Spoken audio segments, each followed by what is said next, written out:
It's warm, very warm. I was in the States. I just got back late Friday nights, and like actually in Columbia, Missouri, where we had the wedding, the weather was very similar, but not as humid. And then when we were in, where was it? When we were in Ithaca, like it was nice, except it rained the whole time. So then when we got back to Korea, and you're getting on the that tunnel from the plane to the airport, all of a sudden we just feel this waft of South Korean humidity and heat. Like, we're back. Anyway, let me go ahead and pray for us and we'll get into the Word. Father, we thank you, we praise you. We just pray, Lord, that we would just enjoy coming together and worship. And I just enjoy the air conditioning, Lord. And I just pray, Lord, that you would speak to us and encourage us today. We thank you. We praise in the name of Jesus. Amen.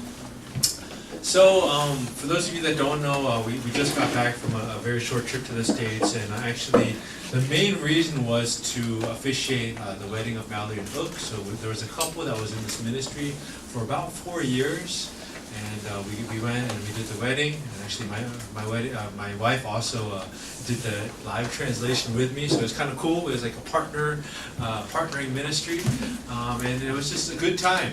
So you'll see pictures, I'm sure, on Facebook once the professional pictures come out. But for myself, it was difficult because we had a lot of flights. There were 8 flights, and I think it was about more than 20 hours per travel time. So we spent literally 1/3 of our trip in the airplane and in airports. So it was difficult, but at the same time, I'm very thankful. Very just happy that we were able to bless Mallory and Hook and to just to have that type of meeting of going and marrying a couple that was a very big part of the ministry for so long. Yes, so with that, a couple things, just some random musings just before I get into the Word today.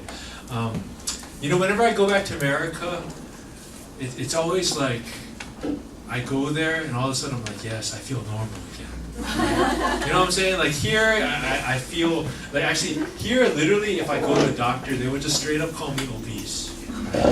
Like they won't even flinch. They'll be like, "You are obese," and I'm like, "You can't say that." Like in America, if you say that, you would get in trouble. But literally, every time I went to the doctor, and they like that was the medicine they prescribed every time. Lose weight. You are fat. And so, I've been living here for many years, and so I guess I've gotten kind of used to it. But going back to America, I was like, these are my people. That's how I normally feel. But this time, now that I'm married and I have someone that's been kind of teaching me how to live more healthily, I started to look at it more repulsively. I'm like, these people need to calm down. Like these portions are too big. Like you need to calm down. Like you don't need that 64-ounce cup of Coca-Cola. You don't need to refill that. What's wrong with you? And so just seeing all this, it was kind of eye-opening in many ways. And then I've been complaining before. Like I've lost a lot of weight, so I have to buy a lot of clothes. So we did a little bit of clothes shopping. And I found out I actually dropped 2 pant sizes. So I was like, wow, like I'm wearing clothes that I didn't even wear since like high school. So it's been an interesting trip, a lot of revelations. But yes, just thought I would just share some random things before we get into the Word today. With that, Judges 13. Let's go ahead and get into the Word. So I am not having connection again. So why don't you go ahead and fire that away. Next slide, please. So the question I wanted to start off with today is, have you ever had a divine encounter?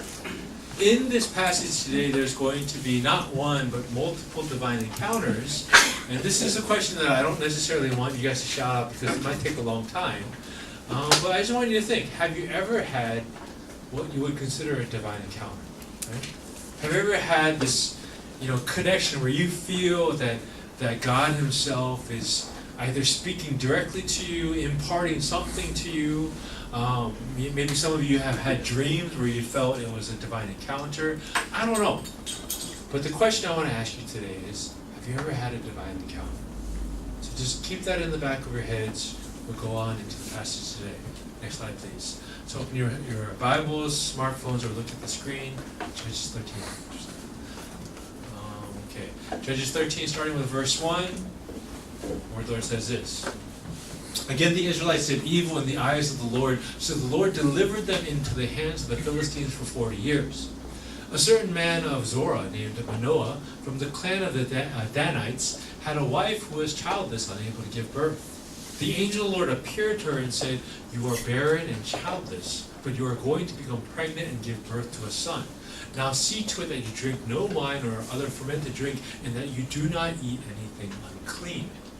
You will become pregnant and have a son whose head is never to be touched by a razor, because the boy is to be a Nazirite, dedicated to God from the womb.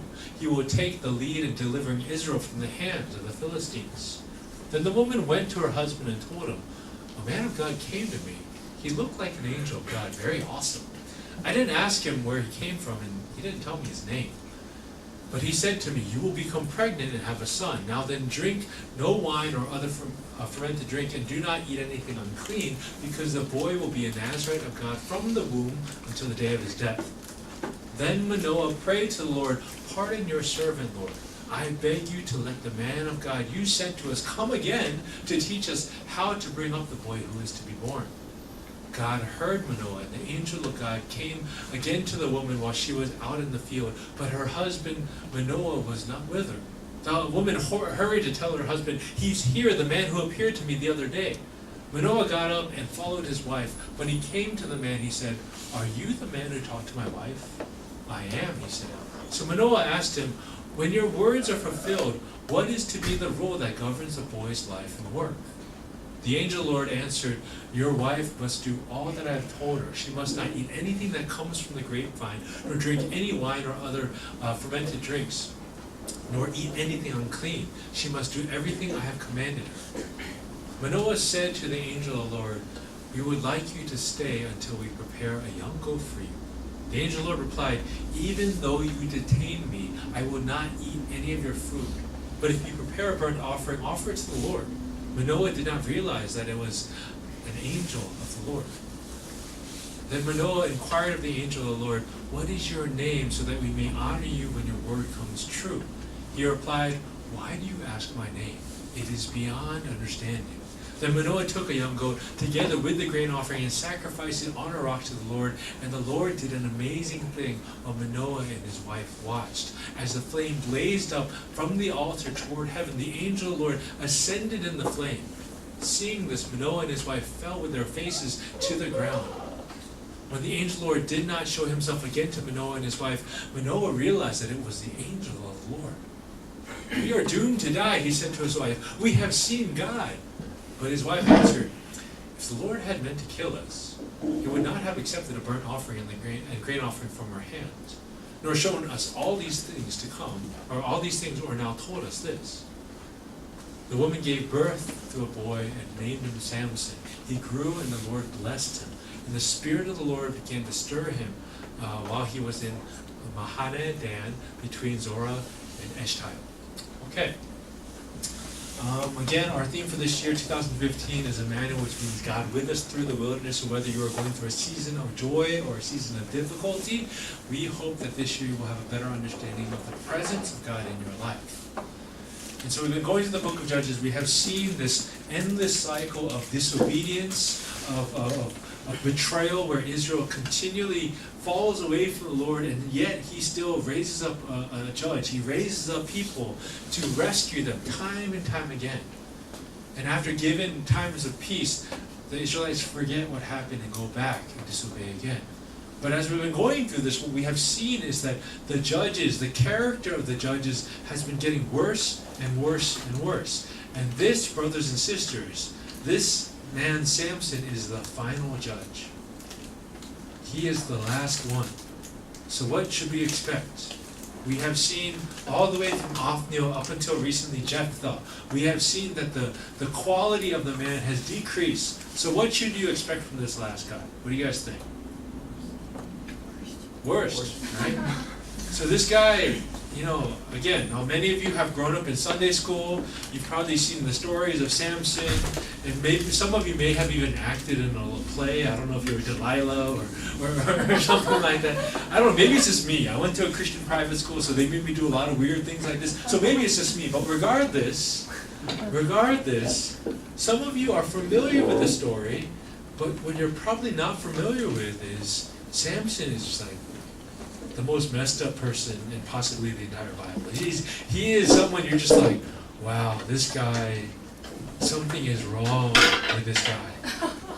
But the reason why you're seeing this decline is because what is being shown to the book of Judges is even though the deliverer is getting worse and worse, that is showing that God is the one who is answering the distress, answering the cries of his people. He can use even the worst person in the world to rescue his people. But today it's kind of an origin story, right? You guys like origin stories? Now that comic books are like a popular thing, like, and comic book movies are a popular thing, there are a lot of origin stories that come out, right? What are some of your favorite origin stories? X-Men First Class. X-Men First Class, Eugene, no hesitation. X-Men First Class, an excellent movie. I think one of the better X-Men movies. Probably the best one. Wolverine maybe, or not Wolverine, Logan maybe, but regardless, any other origin stories that you guys liked?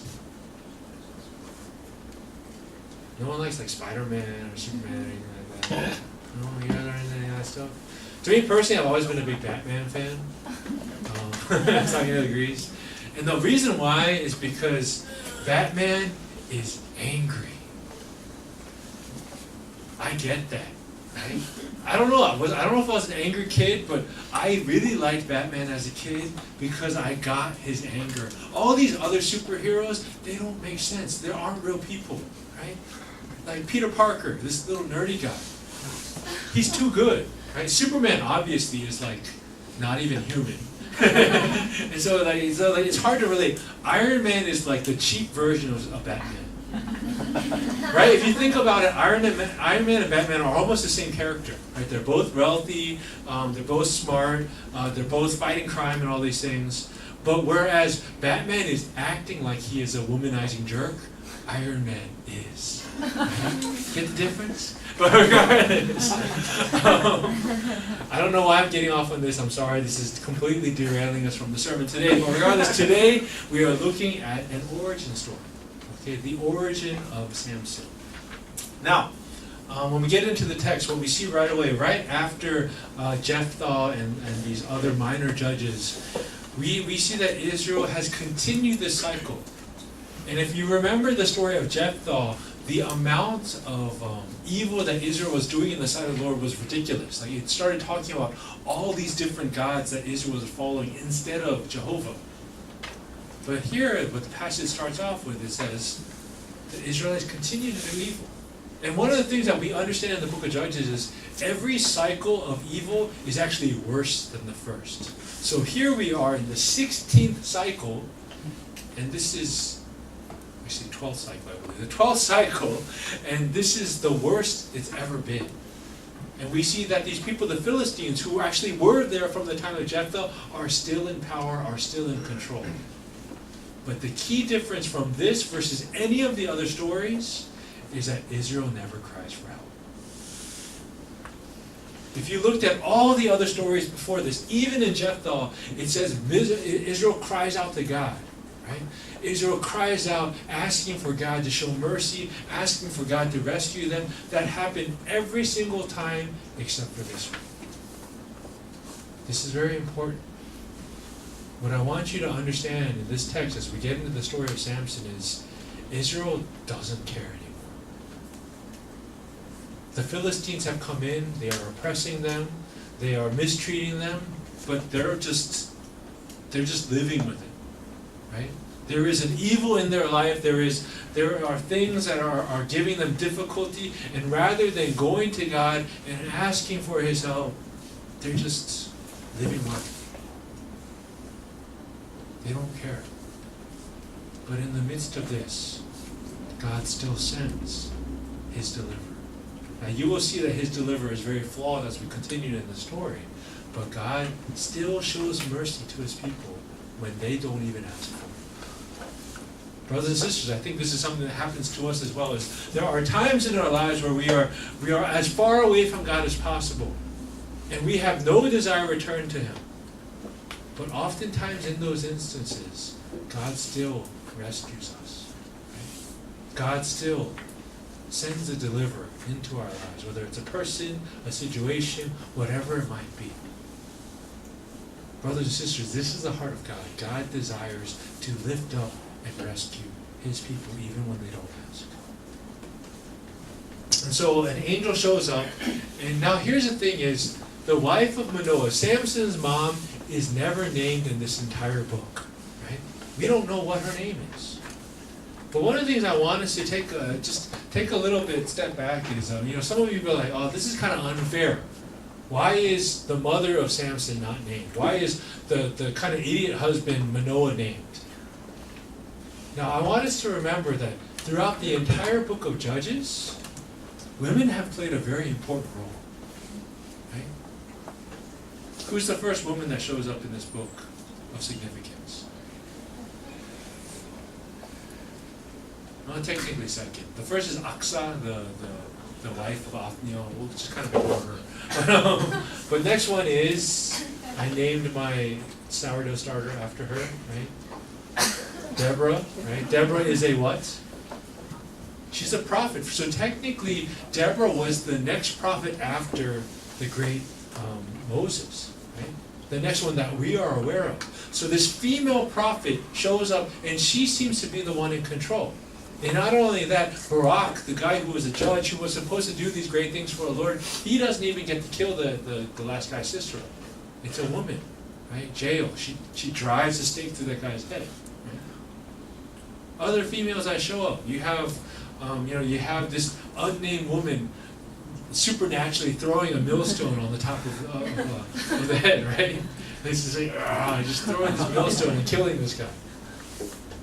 You have, you even have the daughter of Jephthah. Jephthah himself is an evil man, and he does an evil thing to his daughter, but in the midst of that story, she is the only one that is of honor. Right? So one of the things I want us to take a step aside is understanding that the book of Judges, considering how old it is, actually has a very high view of women. And here we go. In this story, this unnamed wife of Manoah, she's the only one that seems somewhat okay. Continuing on. Now, this angel shows up and says, you have not had a child, you have been childless. And this is actually interesting. The Bible often has like the story where a woman cannot give birth and then something special happens. Right?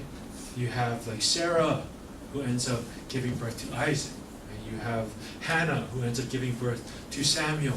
And then you have like these crazy stories like the Virgin Mary, but before that Elizabeth, her cousin. And so all these different things, you see that oftentimes special things happen from women that cannot give birth. And here in that same vein is a story where this woman is told, this unnamed woman is told, your son is going to be a Nazarite. Now to know what a Nazarite means, you look at number 6. Number 6 tells you what the Nazarite vow is, and I'll explain a little bit about that in a second. But this is just a vow that Jews could take to just dedicate themselves to the Lord. And in that vow, they're not supposed to have any wine or fermented drink, right? Nothing from the grape, the vineyard. Their hair cannot be cut. This is not just the hair on top of their head; it's also their facial hair and all these different things. They can never be near a dead body, because to be near a dead body, you would be considered unclean. Okay. Now these things don't seem like that big of a deal, but some of these are actually more difficult than they seem. Especially the no cutting of your hair. Like, seriously, if you never cut your hair in your entire life, imagine what you would look like. Pretty disgusting, right? Now some of us are not so hairy.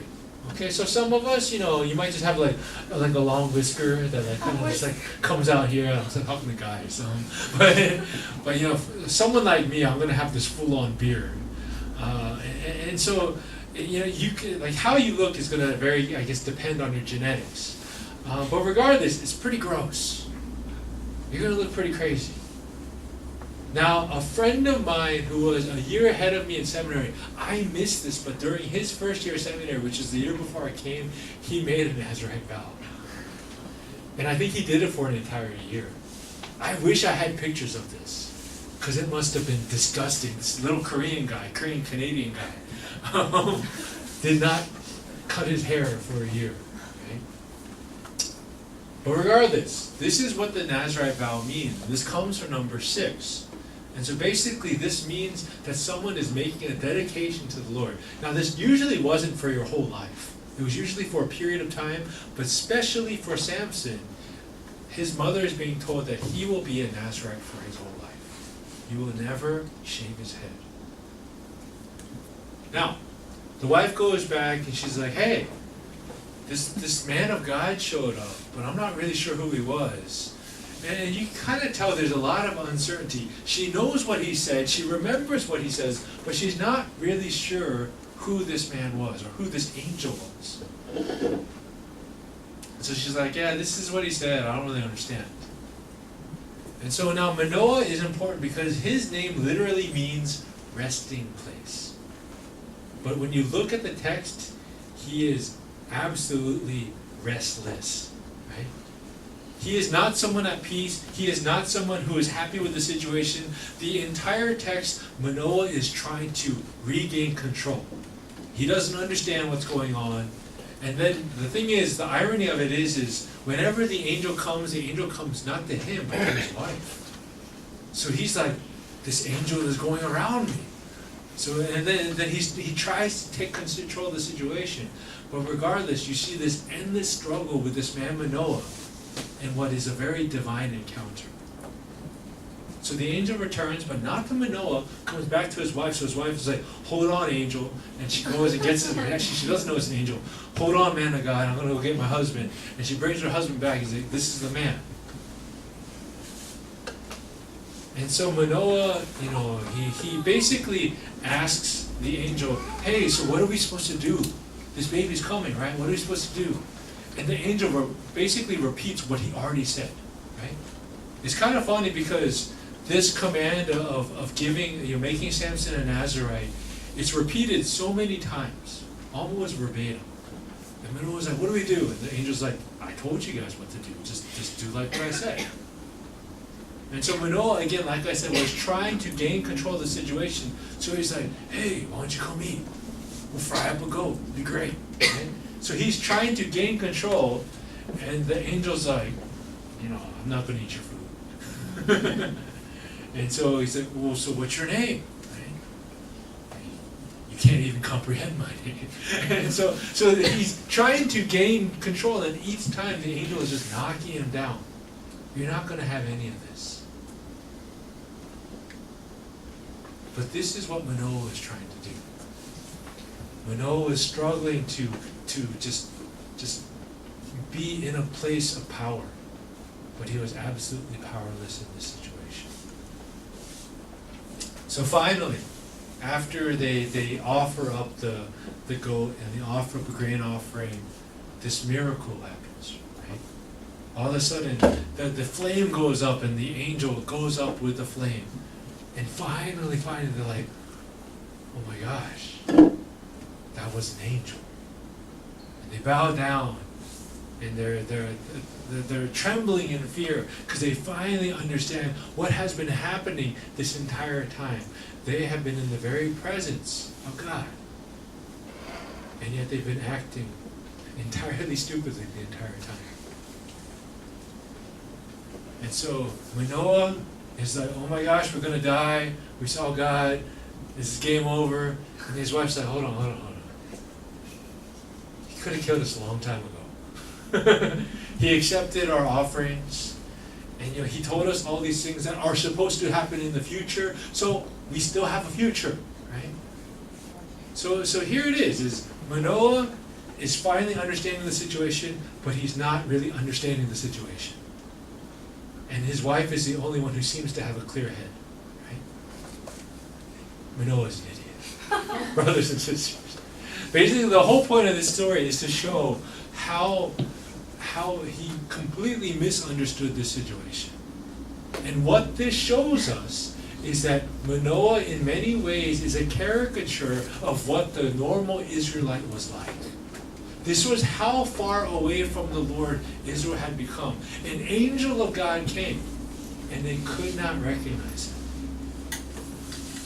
And brothers and sisters, the Lord did exactly as he said.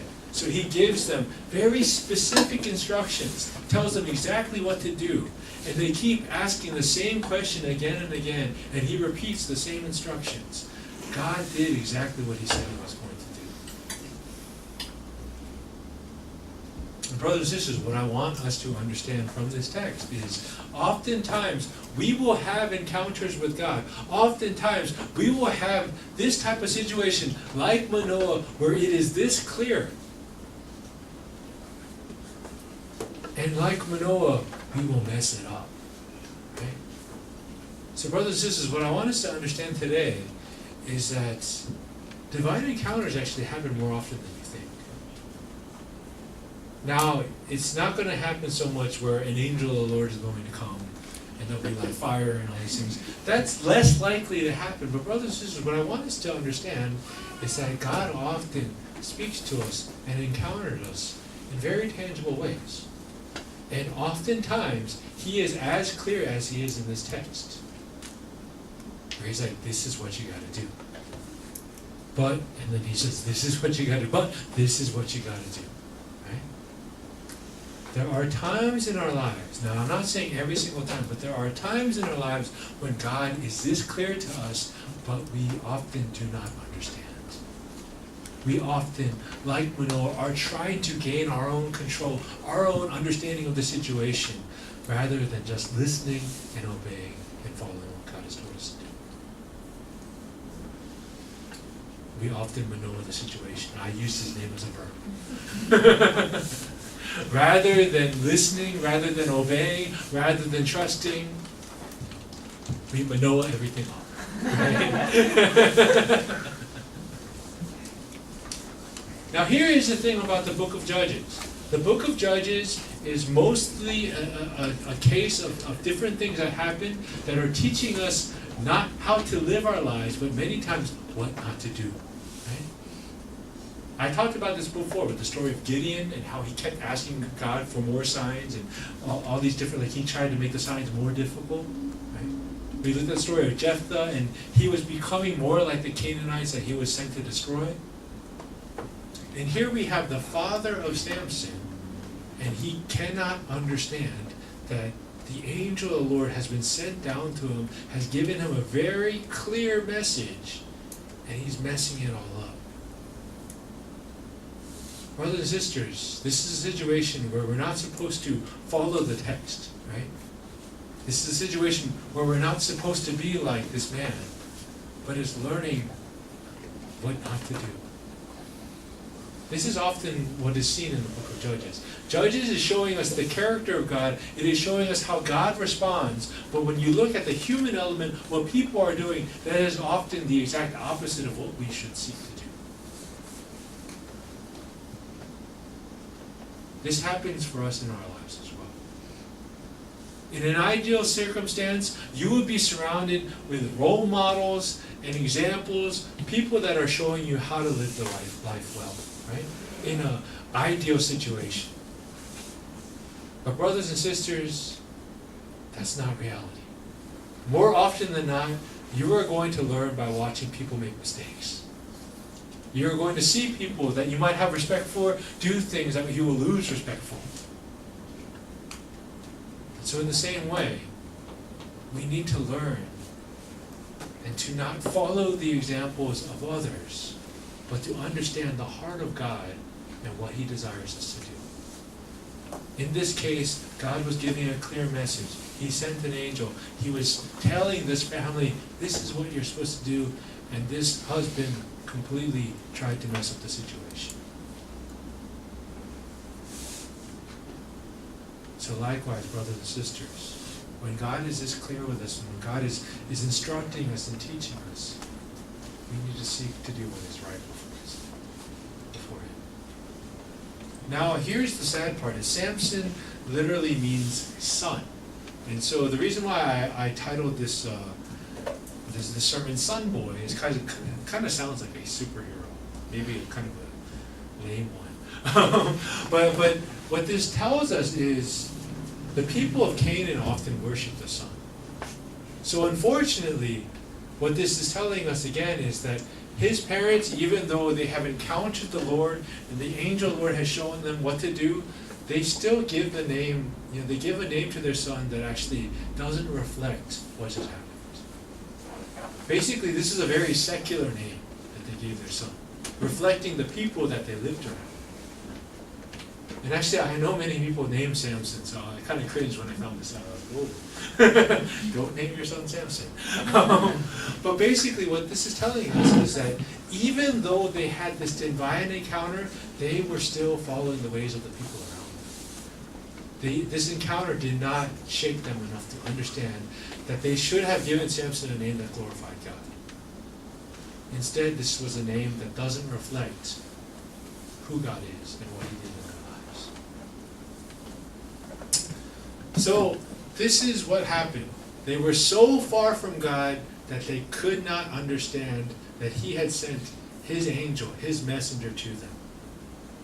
This is the situation that they are in. This is the situation of Israel. So brothers and sisters, I want us to understand, if we do not want to follow in their footsteps, if we do not want to be Manoahs, then it's all about becoming closer to God. What's the number one question I always say people ask me as a pastor? What is it? What am I supposed to do with my life? What is the will of God for me? Right? This is a clear example where God was screaming at them, this is what you're supposed to do. I am giving you a baby, and this is how you're going to raise him. And yet you're like, oh, what's your name? You want to eat some goat? On a side note, goat's pretty delicious. I had it in Kenya, like nyama choma. It's pretty good. But regardless, what I want us to understand, and this again, whenever anyone asks me, how do I know the will of God, what I always say is, get closer to God. Focus on your relationship with God. The closer you are with God, the stronger your individual relationship with Him is with Him, these things will become much more clear. And so, brothers and sisters, the answer to how do we stop from being Manoahs, how do we stop from not hearing the very message that God is giving us and understanding what He desires us to do, is by being close to Him. What is very clear, just by the simple fact that they named their son Samson, and that they didn't understand who this messenger was they were far away from the Lord. And so, brothers and sisters, my encouragement for you today is to draw closer. What that means is spending time with the Lord. What that means is getting into the Word, getting into prayer, getting into community, other believers, and allowing God to speak to you in all these different ways. Whether it's through the Bible, whether it's through prayer, whether it's through the advice of another brother and sister, whatever it is, God speaks.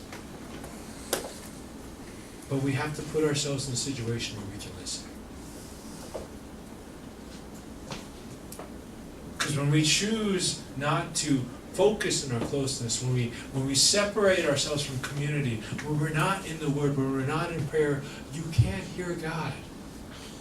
Because you're closing off a lot of the ways that He can speak to you. He can still speak to you. He can still deliver you. But brothers and sisters, we have our own part to do. Focus on your relationship with God. Draw closer to Him. And you will understand what He desires of you. You will understand what are the things that He is leading you to do. How is He directing you? How is He guiding you? How is He encouraging you? It all starts by drawing closer to Him. Manoah and his wife lived in a time where people were far away from the Lord. And brothers and sisters, we too are in a society, in a world that is drawing farther and farther away from the Lord. Being in America very briefly kind of made me realize it's hard to be a believer in America, right? this is a very side thing, but I know people had always, I've been hearing more and more about how bathrooms are changing in America, right? How like it's like kind of illegal to have a men and women's bathroom. Now you have like your family bathroom or like your unisex bathroom. And you know, I know where that is coming from, but it was my first time observing it. And it's real, right? Going back to America, I was like, it's really hard to find a men's room. Like just for men, right? Like don't you hate it here in Korea? Like in Korea, they do it because they're lazy, right? Sometimes you have your men and women bathrooms that are connected in Korea. That's not because Korea is following the trend of America, it's just because Korea is lazy, right? So they put it in the same building. So sometimes you go in and like, you know, you do your business, you come out, and there's like a woman there, you're like, whoa. That happens sometimes here. That is what America is changing to because of different agendas that are going on.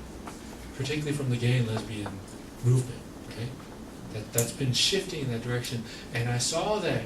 And the interesting thing is, for us here in Korea, we, like, I guess we hear a lot about Trump, mainly because he cares about Korea a lot for some reason. And so the thing is, you would think with his, because he's very, very conservative, right? Which is almost kind of in the face of what the rest of America is like. And the interesting thing I found was that you would think that having such a conservative president would kind of make the nation more conservative. It's the exact opposite.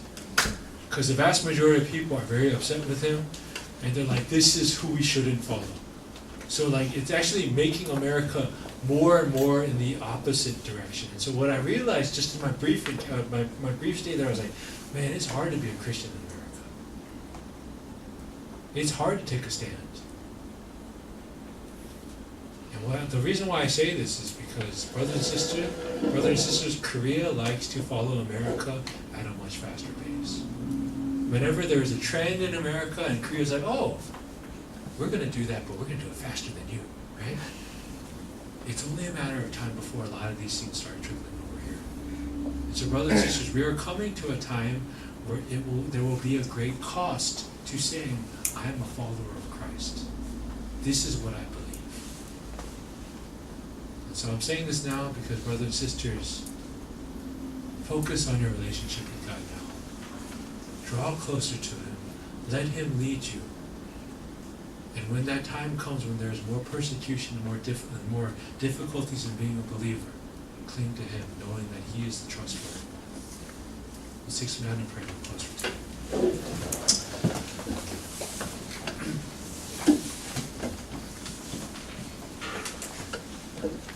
I want us to take a moment to just ask God, are there things that you are trying to teach me? Are there things that you are trying to impart upon me? Are there things that you have been shouting at me so clearly, just like in the story where Manoah didn't understand? Are there things that I should be listening to and things that I should be obeying?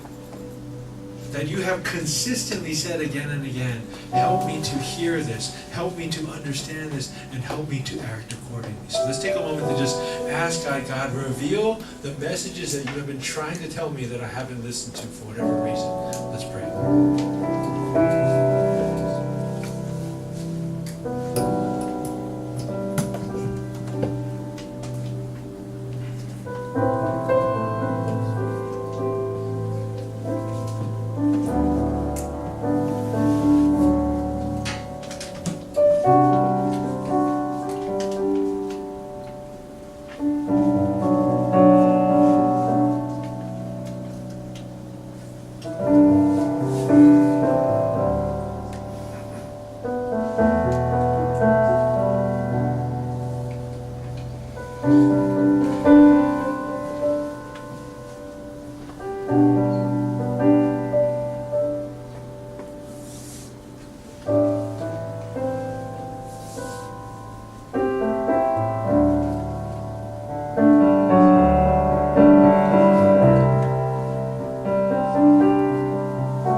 Sisters, as God reminds us of some of these things that He's been telling us time and time again, let's now pray to God and ask Him, God, Help me to draw closer to you.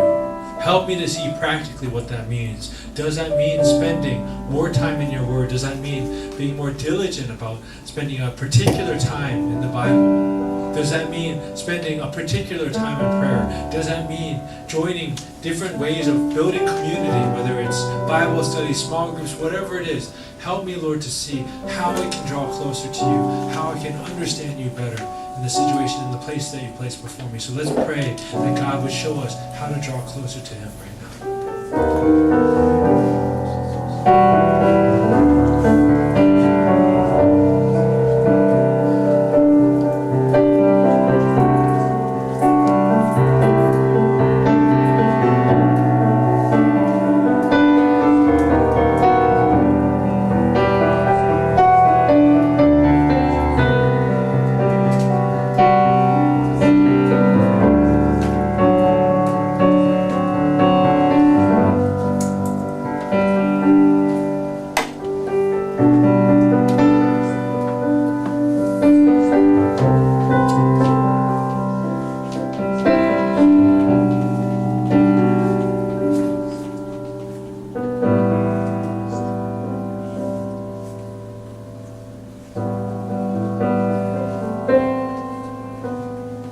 Father, help us to know, Lord, that you are often speaking to us, Lord. You are often encountering us, Lord.